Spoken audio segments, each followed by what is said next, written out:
Hi, it's David Roach again, Quantum Economics and Independent Strategy. It's been nearly a month since I talked to you about supply-side disruptions. That was in a video, which, if I remember correctly, was called Supply-Side Disruption, A Dog's View. And my little rescue dog, one of 8, actually figured prominently as a star in that program, telling you all about how disastrous it was that her normal treats were unavailable in Hong Kong, where I am broadcasting from, except at 5 times the cost. Now, we want to go back to the supply side disruption theme, because things have moved on and things have got worse and more explicit.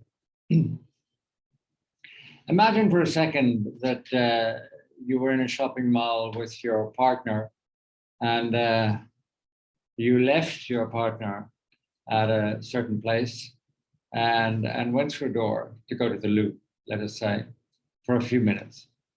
And then you came back through the door and she, in my case, though that is not a discriminatory remark, was not there anymore.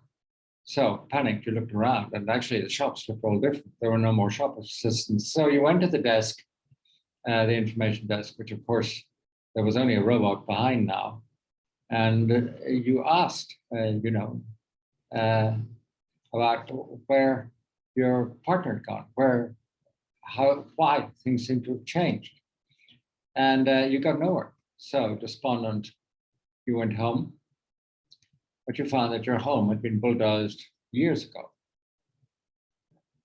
You were still the same. Nothing else was, and there were things whizzing through the air that you didn't recognize. In reality, you were in a different place, in a different time zone. The shopping mall was still a shopping mall, but unrecognizable. Your home and your life was gone, but you were still there. In a sense, that is a little bit what I feel the economy looks like in the pre and then the post-pandemic period. Put it like this: before the pandemic happened, we were motoring along on a smooth trend. Central bankers were quacking happily in the flat waters of stagnant inflation without any expectations that it would ever change.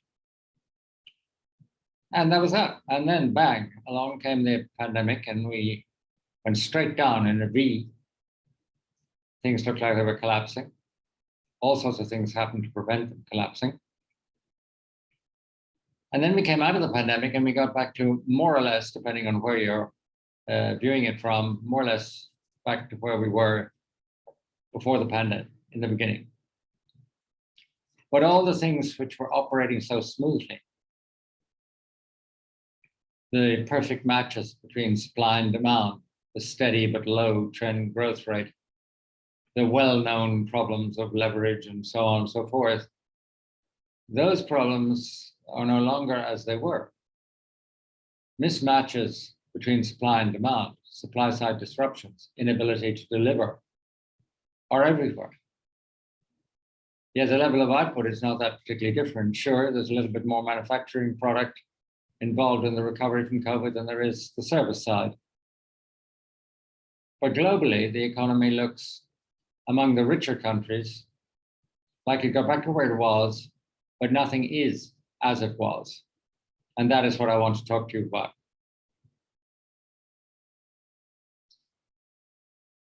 The pandemic appears to have created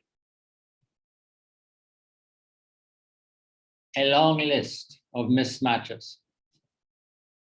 Mismatches between supply and demand, between output costs and input costs in a very wide range of sectors. It is not entirely clear why that is true, but it has happened.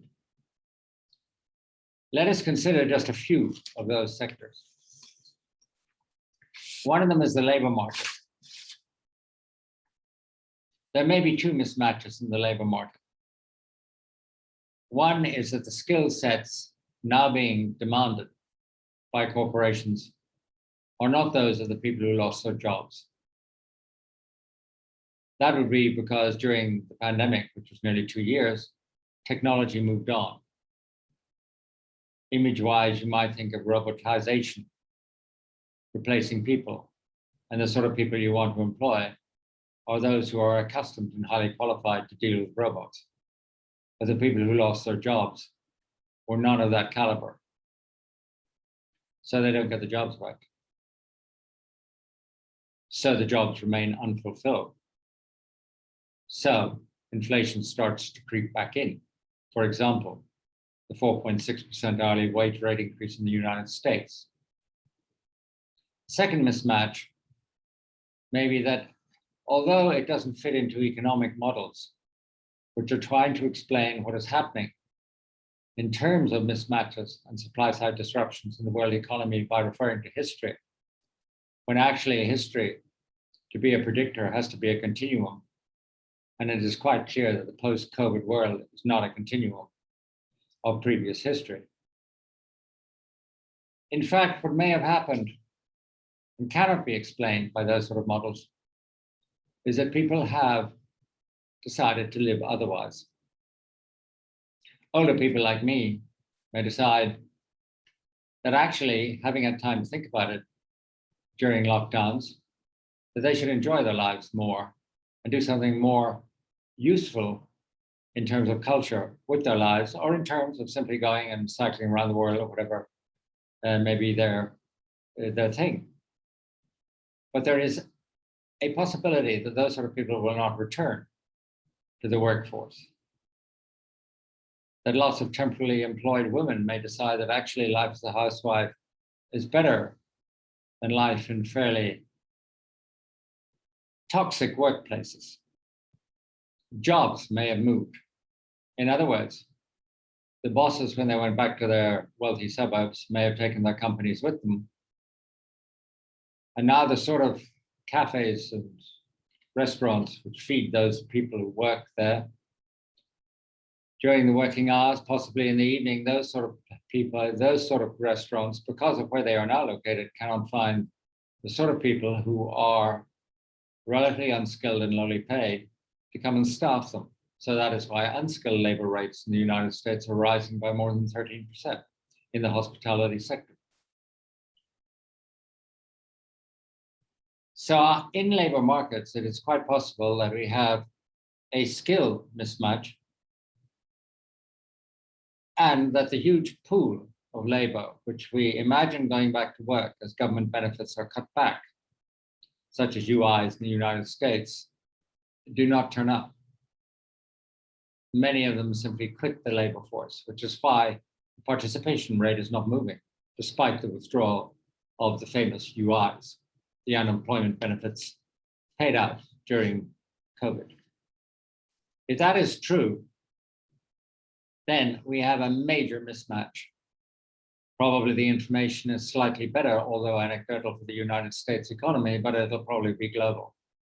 That mismatch could lead to higher labor rates, it could lead to higher inflation, and it could lead to much greater inequality, as the losers do not really get back their jobs, and the people who do get jobs are paid much more. The second area we need to look at is energy. Now, energy is pretty amazing because let's take just one section of energy, electricity. China has a shortage because it tried to limit the output of filthy coal and wouldn't buy the cleaner, but nevertheless filthy version from Australia for political reasons. And therefore the price surged, and therefore the utilities, which made electricity, 70% of total electricity production in China is made out of coal. These producers, power generators, had negative cash flow margins. They also, by the way, had large leverage. And so they cut back on electricity production with the result that there's less electricity. And this is working its way through in terms of lower output across a whole range of sectors, not only the heavy end of aluminium, steel, and so on, but also even service industries. There just is not enough electricity. Now, if you go around the world, you will find that the UK has an electricity shortage because it lacks gas. Ireland has an electricity shortage because it has too many data processing centers and too many ancient operating generator plants which burn turf or peat and pollute the atmosphere horrifically, and which are being closed down. If you go to South Africa, there's no electricity because there's no investment. And I can go on. Now, the point about putting it like that is that one of the characteristics of the dislocation in global markets, of the supply side disruption in global markets, is the fact that you often have idiosyncratic reasons for every country to have a problem in a given sector. But when you add up all the sectors worldwide, you have a common crisis. So idiosyncratic causes leads to common crises. And that is very true for power. For example, even Norway has no water and therefore no hydroelectrical power. So the price of electricity in Norway yesterday went up 100%. And Brazil, which has been busy destroying its own climate by knocking down the rainforests, of course, has disrupted water flow into its reservoirs too. And it has no hydroelectric power and has a massive power shortage. Again, the idiosyncratic causes in each particular region or country create a common crisis. And we'll see that across umpteen sectors. Gas is another one. The US is short of gas. Gas prices have exploded. They're roughly this morning, having come down a bit from rather egregious peaks, roughly double what they were a year ago. Now, the US has a gas problem because they're trying to make electricity in a more climate-friendly way, but they don't have a gas distribution network. The UK has a gas problem, and Europe has a gas problem, partly related to the same underinvestment because nobody has been investing in carbon fuels, but also related to Mr. Putin in the Kremlin, who, after all, controls Europe's gas supply and can turn it off and on at her whim. And that whim may be to make it in short enough supply and make the prices high enough for the Europeans to panic and to authorize the use of his Nord Stream pipeline running through the Baltic, which would allow Russia to export its gas without going through the Ukraine, and thus would remove subventions for transit, payments for transit from the Ukraine, and make its government even more bankrupt than it already is. These things all tie together. They are different in each part of the world, but the result is the same. Before now, I can't remember ever having a meeting about gas. Gas was a national commodity. It happened in certain places. It arrived by pipes or in blue metal bottles, but you didn't really meet with knowledgeable analysts about gas. You talked about oil, that was global, but not about gas. Now gas is global, and it is in very short and disrupted supply. Yeah, that's just a word on energy. You might say, well, why didn't you talk about oil? And the answer is because oil is pretty straightforward. Oil has really, for excellent climatological reasons to reduce global warming, oil has really not been attracting a hell of a lot of investment in recent years. If you look at the rig count, if you look at the capital being put in, even by the traditional producers of oil, it's been falling away for quite a while. So supply has become curtailed. And of course, demand has not. The result is that at the base of the strange crisis we're having in different types of energy market, electrical, gas, coal, there lies oil. But it is not of itself very different from all the other crises, because the causes of it, lack of available supply, because lack of investment in oil's case, are pretty common throughout all of the energy crisis areas. And then there is technology. Well, we all know that there are not enough chips to make cars or to make electric vehicles. And even certain producers, particularly Mercedes-Benz, for example, in Europe, are reducing the technological modernity or content of the vehicles they're trying to put together on their assembly lines in order to be able to produce some cars, at least, even though they may be really look backwards to the Flintstones, but at least they can sell them and pay the workforce. But the problem about chips does not begin or end there. The reality about chips is that the really high-end chips, above those used currently in automobiles, are the sub 5 nanogram chips, nanometer chips, sub 5 nm. Those chips are notoriously hard to make, but they are used in everything which is highly advanced, from G5 networks and phones to satellite systems and communication systems for the military and military guidance and all those sort of things, which you really don't understand terribly well, but which there are people out there more intelligent than I who do.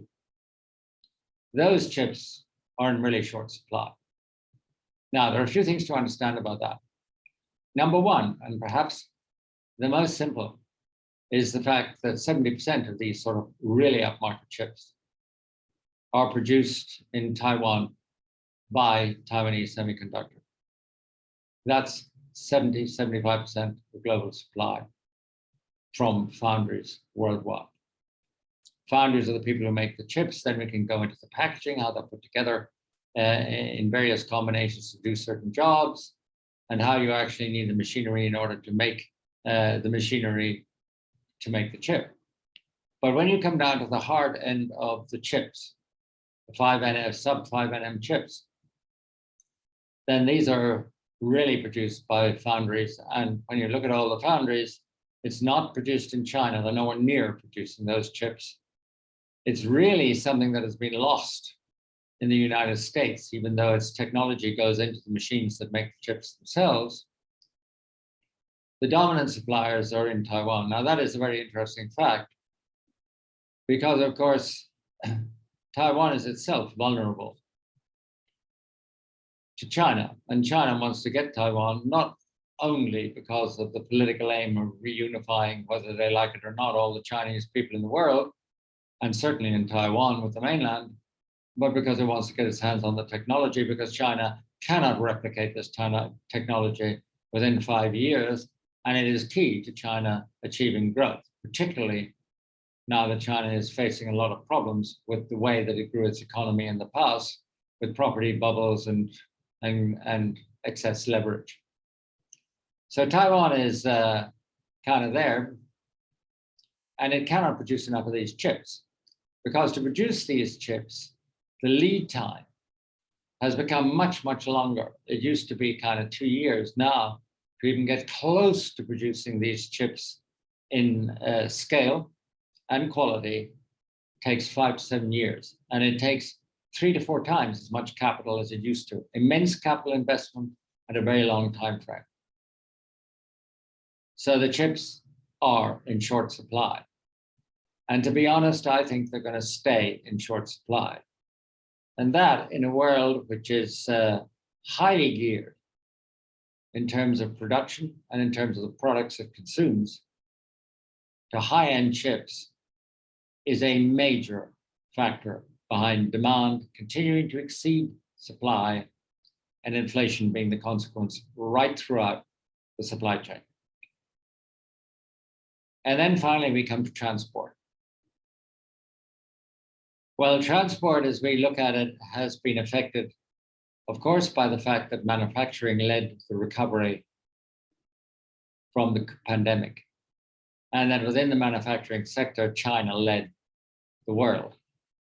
And that meant that the manufacturing sector in China not only created the electricity shortage in China because it uses so much more of it than any other sector, but it also created the fact that Chinese products manufactured in China had to get to final markets, which are in the United States or Europe.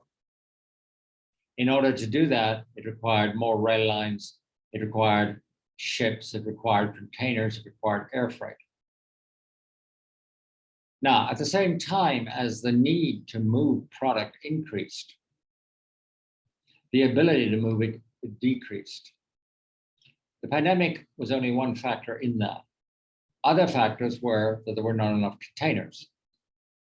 And where there were enough containers, they were in the wrong places. The ships. Vast swathes of the world's container vessels had been scrapped because they were pretty small or smaller than what we see, hugging our horizons at the moment. And they were uneconomic and they were climate unfriendly. So during COVID and well before COVID, two things happened. One is a large amount of capacity of shipping was scrapped. And the ownership of the companies which moved the containers, the ship owners, consolidated and actually became, in a sense, oligopolies. They could actually dominate prices.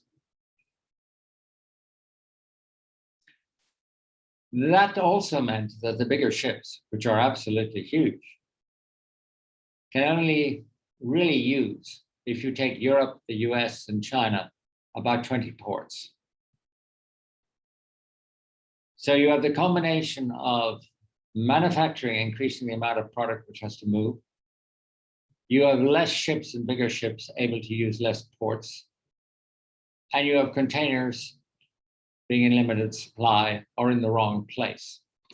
The result was the price of containers moved up by 5 to 7%, so did the cost of chartering a ship, and the delays involved in loading and unloading shot up to, say, 12 days in the United States and over 8 days in China, where they really still are.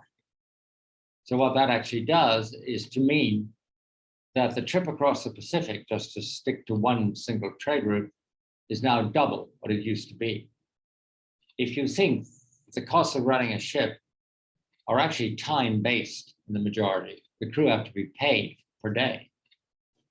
The engines have to be kept running. The maintenance of the hull has to be done every X months.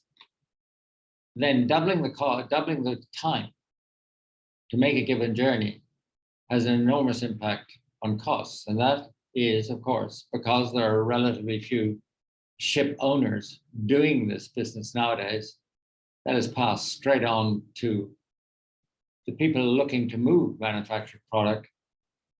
And by them, if they're big enough, onto final consumers.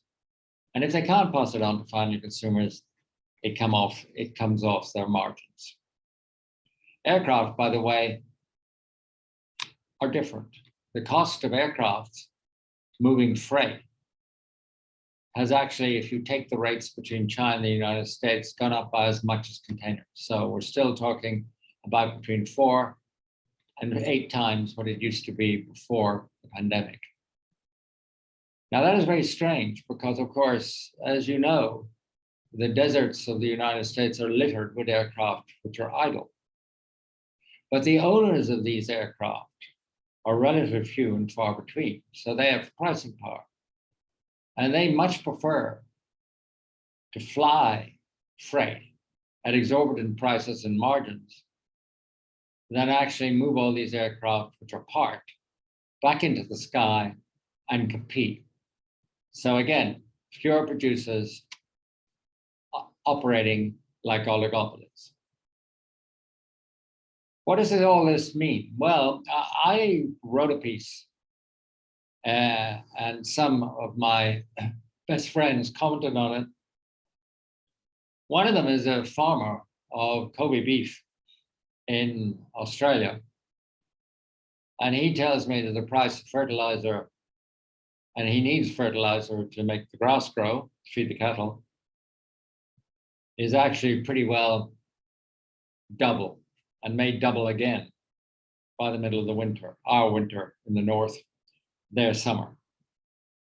And that, he says, will go straight onto food prices, which are already, as you know, the supply side is being damaged by climate change, and food prices are one of the great investments, I think, for the coming 10 years. Another friend of mine lives in New Zealand, and made the following points. He said, one of the problems which cannot be measured by economics successfully is that during the pandemic, capacity in the economy in general was devoted to fighting COVID. And now that capacity is very low productivity, but it does not move back into productive employment. He also made the point that the quality of infrastructure expenditure is very low, and that voters like to see new glitzy infrastructure projects being built. Think of it in terms of nice little tunnels under cities with well-lit pay booths. But he said what we do not do, and which is and will impact the productivity of economies and therefore the growth rate, is we don't maintain the infrastructure which we've got. And he specifically quoted the water supply in New Zealand and, of course, sewage.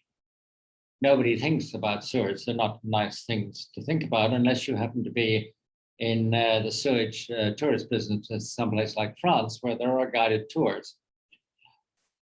But in the main, we don't think about our sewage under our cities, and it's decaying. And he says that is the story of much of the traditional established infrastructure upon which economic structures are based. To wrap this up, it is likely that supply-side disruption is telling us something which we didn't previously know. And that is that almost a myriad of idiosyncratic local problems in a given sector can occur because of the changed nature of both supply and demand in the post-pandemic economy. And they come together, they coalesce to form global crises in given sectors. Most of them are unlikely to go away. But even if they did go away, lessons will have been learned. And the single biggest lesson of this is that globalized supply chains are simply too dangerous. So jobs will be taken closer to the end market. They will leave the developing economies and they will go back robotized, automated, but they will go back close to the countries which actually sponsored by their demand the long global supply chains which we now see disrupted. Now the move from globalization to a national or regional economic basis will be done for security reasons, but it has a cost. It is not as productive and it is not as cheap. And therefore, as globalization contributed every year to what we call the great economic moderation, which means that every year inflation got less, and we call that disinflation.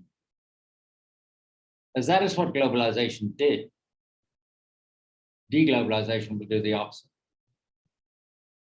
which means that inflation is here to stay. There are plenty of other reasons for inflation to be here to stay, but that is a very key one coming from the supply side disruptions that we see.